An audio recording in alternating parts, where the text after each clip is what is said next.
everybody, and welcome to Pre-K Discovery with Miss Barb. How are you today? Here I am at the library, and I'm looking out the window, and I can see that it's a beautiful summer day out today, but it's a hot one. So that's a clue as to what we're going to talk about today. Think about that while we do the rest of our stuff. So let's sing the good morning song, okay? So here we go. Oh, the duck says quack and the cow says moo. The old red rooster says cock-a-doodle-doo. The sheep says ba and the cat says meow. But I say good morning when I see you. Nice. What a great way to start off our pre-K discovery. All right. So you can see that I have my calendar as usual. So we're going to talk about the months and the days of the week.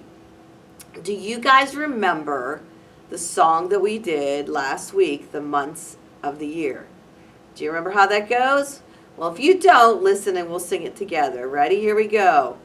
January, February, March and April, May, June, July and August, September, October, November, December. These are the months of the year. That was good, but I think you can do better. So let's do it one more time. Are you ready? January, February, March and April, May, June, July and August, September, October, November, December. These are the months of the year. All right. That was a really good job. So let's see what month of the year it is. I'm looking at my calendar and it says that it's July. And it was July last week too. So let's spell July together. J-U-L-Y, July. And July is a summer month, so Miss Barb has the sunny thing up here. Because as I'm recording this in the library, it's a beautiful day out. All right, so that's the month of the year. So what else do we talk about on our calendar? The days. Do you remember the days of the week song? So here we go. And we're going to clap it this time. Are you guys ready? Here we go. Days of the week. Days of the week. Days of the week. Days of the week. Days of the week. There's Sunday and there's Monday. There's Tuesday and there's Wednesday. There's Thursday and there's Friday. And then there's Saturday. Days of the week. Days of the week. Days of the week. Days of the week. Days of the week. Nice. Can you snap your fingers and let's do it one more time. You remember how to snap like that? All right, ready? Here we go. Days of the week. Days of the week. Days of the week. Days of the week. Days of the week. There's Sunday and there's Monday. There's Tuesday and there's Wednesday. There's Thursday and there's Friday. And then there's Saturday. Days of the week. Days of the week. Days of the week. Days of the week. Days of the week. That was awesome. Let's see what day of the week today is. It's Sunday, Monday, Tuesday, Wednesday, Thursday, Friday, Saturday, and today is Wednesday. Can we spell Wednesday together? W-E-D-N-E-S-D-A-Y.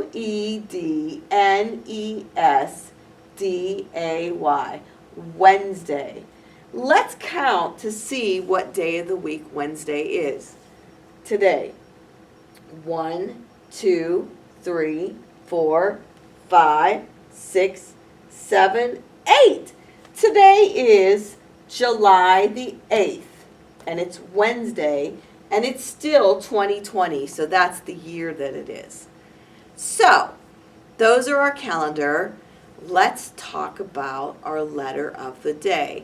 So before we can do that, let's sing the alphabet song. Can you guys sing the alphabet song with me? I know you can. All right, here we go.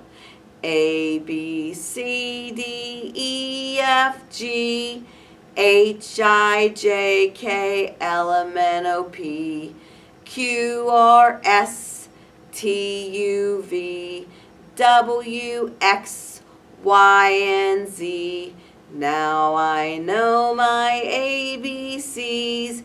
Next time, won't you sing with me? Brilliant!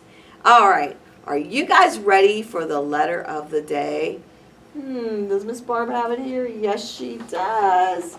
All right, can I have a drum roll, please? And the letter of the day is W. Yes, it's a W. So a W is a line down and a line up and down and up. W. That is our letter of the day. So let's see some words that start with the letter W. Can you think of some? Are you thinking? All right, let me get my pictures out and I will show you our lettered words of the day.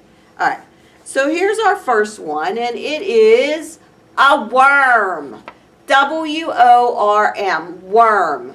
And I think we all know that Miss Barb is not fond of worms. She doesn't like to touch them. But worms are really good for the soil. They work their way through and they eat up things. So worms are good, but yet a little bit yucky.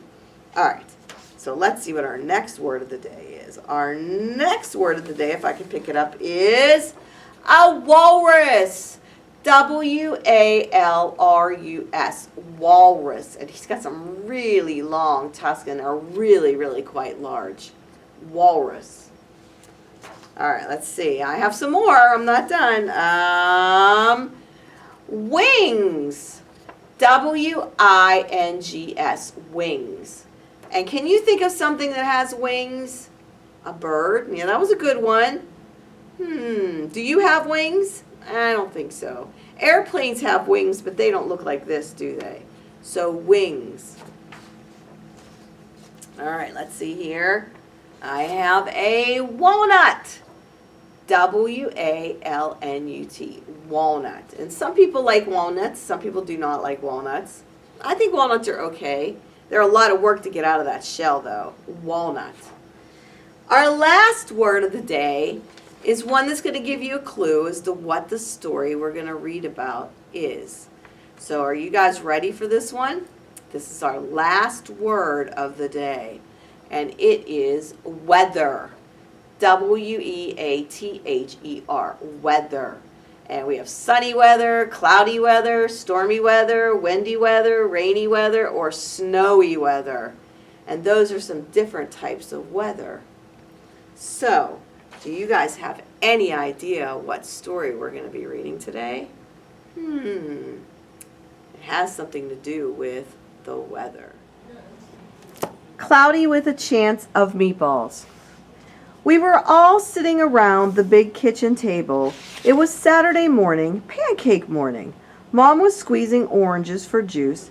Henry and I were betting on how many pancakes we each could eat, and Grandpa was doing the flipping.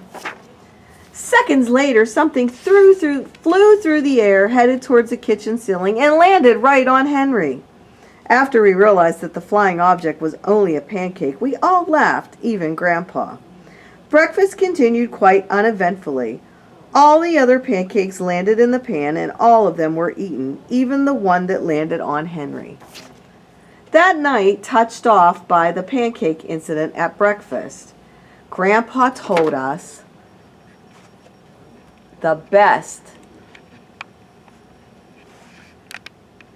tall tale bedtime story he ever told. Across an ocean, over lots of huge bumpy mountains, and across 3 hot deserts and 1 smaller ocean, there lay the tiny town of Chew and Swallow.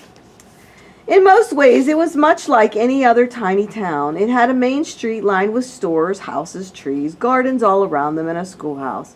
About 300 people and some assorted cats and dogs. But there were no food stores in the town of Chew and Swallow. They didn't need any. The sky supplied it all the food that they could possibly want. The only thing really different about Chew and Swallow was its weather. It came 3 times a day at breakfast, lunch, and dinner, and everything that everyone ate came from the sky.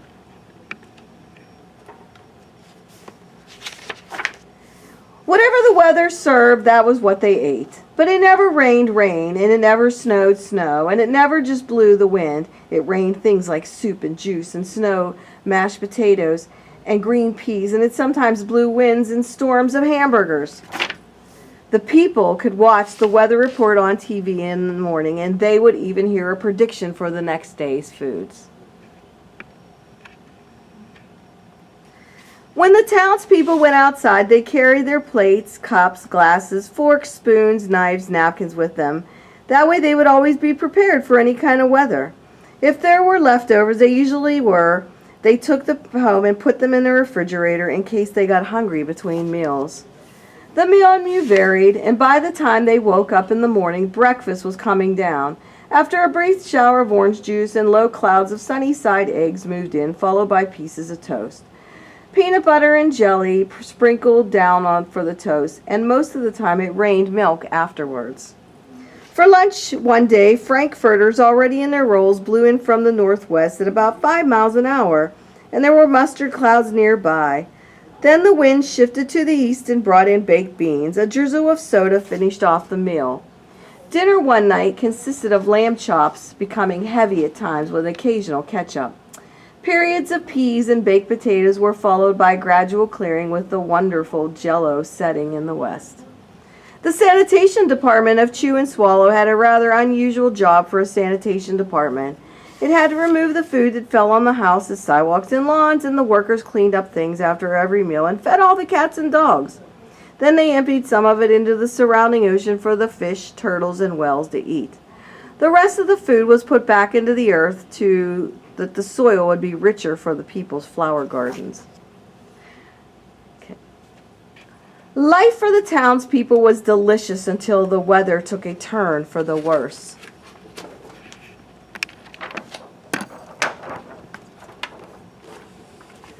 One day, there was nothing but gorgonzola cheese all day long. The next day, there was only broccoli, all overcooked. The next day, there were Brussels sprouts and peanut butter with mayonnaise. And another day, there was a pea soup fog, and no one could see where they were going and could barely find the rest of the meal that got stuck in the fog. The food was getting larger and larger, and so were the portions. The people were getting frightened. Violent storms blew up frequently, and awful things were happening. One Tuesday, there was a hurricane of bread and rolls all day and into the night. There were soft rolls and hard rolls, and some with seeds and some without. There was white bread and rye and whole wheat toast. Most of it was larger than they'd ever seen bread and rolls before. It was a terrible day. Everyone had to stay indoors. Roofs were damaged, and the sanitation department was beside itself. The mess took the workers 4 days to clean up, and the sea was full of floating rolls. To help out, the people piled up as much bread as they could in their backyard. The birds picked at it a bit, but it just stayed there and got stellar and stellar. There was a storm of pancakes one morning and a downpour of maple syrup that nearly flooded the town. A huge pancake covered the school. No one could get it off because of its weight, so they had to close school. Lunch one day brought in 15-inch drifts of cream, cheese, and jelly sandwiches, and everyone ate themselves sick, and the day ended with a stomach ache. There was an awful salt and pepper wind, accompanied by even worse tomato tornado. People were sneezing themselves silly and running to avoid the tomatoes. The town was a mess. There were seeds and pulp everywhere. The sanitation department gave up. The job was too big, and everyone feared for their lives. They couldn't go outside most of the town, and many of the houses had been badly damaged by giant meatballs, and stores were boarded up, and there was no more school for the children. So the decision was made to abandon the town of Chew and Swallow. It was a matter of survival. The people glued together giant pieces of stale bread, sandwich style with peanut butter, took the absolute necessities with them, and set sail on their rafts for a new land. After being afloat for a week, they finally reached a small coastal town which welcomed them. The bread had held up surprisingly well enough for them to build houses for themselves out of it. The children began school again, and the adults all tried to find places for themselves in a new land. The biggest change they had to make was getting used to buying food at a supermarket. They found it odd that food was kept on shelves, packaged in boxes and cans and bottles, and meat that had to be cooked was kept in large refrigerators. Nothing came down from the sky except rain and snow. The cloud above their heads were not made of fry eggs, and no one ever got hit by a hamburger again. Nobody dared to go back to Chew and Swallow to find out what happened. They were too afraid. Henry and I were awake until the very end of Grandpa's story. I remember his goodnight kiss. The next morning we woke up to see snow falling outside our window, and we ran downstairs for breakfast and ate it a little faster as usual so we could go sledding with Grandpa. It's funny, but even as we were sliding down the hill, we thought we saw a giant pat of butter at the top and almost smelled the mashed potatoes. The end. What a really, really silly story about the weather. Wouldn't that be crazy if we could get our food from the weather? Imagine not having to go to the grocery store anymore. Just going outside and getting a bowl of soup, or going outside and catching a sandwich. But we know that's not how it really happens, because that was just a silly story. But weather is really a real thing. So when you look outside, you can decide, how am I going to dress today? That's why Miss Barb always checks the weather, because she wants to see how she should dress today. Today, while I'm at the library, it's very hot outside, so I would not be wearing a winter coat or my boots. I'd probably be wearing my shorts, or a pair of sandals or something like that. If it's a rainy day, it lets you know that you need to take your umbrella. Where can you find the weather? Always on TV, they always have the weather, and maybe your mom has an app on her phone. So we're going to talk a little bit about one type of weather, and one part of the weather are clouds. So I'm going to talk about the clouds, and this book tells me all about the different types of clouds there are, because you look out in the sky and sometimes they look different. So what are clouds? Clouds float across the sky, and clouds are made of water drops. Some clouds are made of ice crystals. Those are the different kind of clouds. It says clouds form when warm air rises and cools, and the colder air cannot hold as much water as the warm air. Some of the water turns into tiny drops. The drops mixed with dust in the air, and the drops and the dust clump together to make clouds. There's how they make a cloud. It says clouds carry water to the earth. The rain falls from the clouds when the air is warm. Snow falls from the clouds when the air is very, very cold. So there we go. It says clouds come in many shapes and sizes. Some clouds are high in the sky, and some clouds are low in the sky. And sometimes they look like they're different colors, don't they? It says cirrus clouds are curly and wispy, and sometimes they look like a horse's tail. Cirrus clouds are thin enough to see through, and stormy weather should be coming if cirrus clouds are in the sky. And there is what cirrus clouds look like.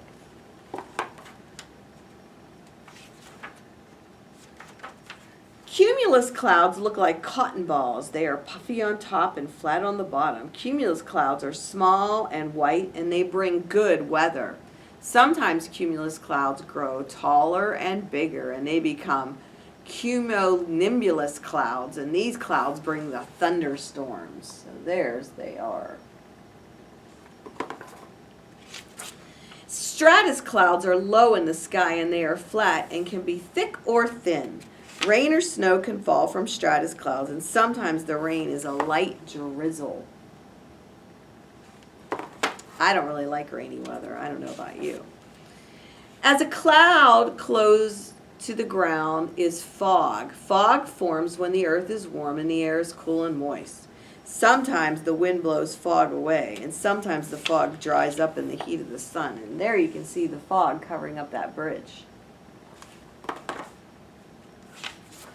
Meteorologists study the weather. The shapes of the clouds tell them what kind of weather is coming next. Look up in the sky. What kind of weather do you see in the clouds? And that's the end of our book about clouds. I would like to do an experiment with you guys and show you an experiment. So as you can see, I hope you can see it, I have a jar filled almost all the way to the top with water. So it's just water. And do you guys know what this is? This is a can of shaving cream. And this is going to represent our clouds. So I am going to squirt the shaving cream. Well, let me shake it. Okay, and then I'm going to squirt it all on top to make a lot of clouds floating up. Whoops, listen to that noise it's making. I'm going to turn the jar. So I'm going to turn it and turn it. I'm going to show you closer up what it looks like. Okay. That is a crazy noise. Okay, so now I got some nice white fluffy clouds. Look. Can you see it? Yeah, I think you can. In my jar. Okay. So these are clouds. And I got some food coloring here. This is blue. Because we're going to pick blue because when you see rain in books, it's usually blue. Okay. So what happens is, I'm going to drip this on here, drop by drop. And then when the clouds get too full of the liquid, it's going to start to rain in my jar. Do you think that's going to happen? Let's see. Not yet. It must not be heavy enough. Maybe we need more water droplets. The heavier they get, the more rain. Sometimes experiments take longer than we anticipated, huh? Maybe I put too much clouds in there. Where is my... Oh! It's starting to come down. I'm going to bring it closer to you so you can see it. Let's see. Can you see the rain coming down my clouds? There we go. Look at that. I made rain and some clouds. Pretty cool, huh? So I'm going to leave that right there. I'm going to sit back down. All right. So we talked about clouds and we talked about weather and we made a jar of rain and I had some clouds. So that was pretty cool. So I want you, if you want to, there's lots of different experiments you can do that have to do with the weather. I know sometimes we get mad at the weatherman and say, he can't predict the weather. We never know what's going to be. Well, I think the weather just changes so much that it's hard to predict. But you know what? They give us an idea of how we should dress for the day. So with that being said, and it being such a beautiful day out today, it's not raining, Miss Barb's going to sing the goodbye song, and she's going to head outside to enjoy some of that sunshine. So here we go. Goodbye, goodbye, see you soon, but not until we sing this tune. We must part and we must go, but I'll be back again to say hello. So I'm going to say, see you later, alligator, and after wow, crocodile. And you guys have a great, great week. Bye, everybody.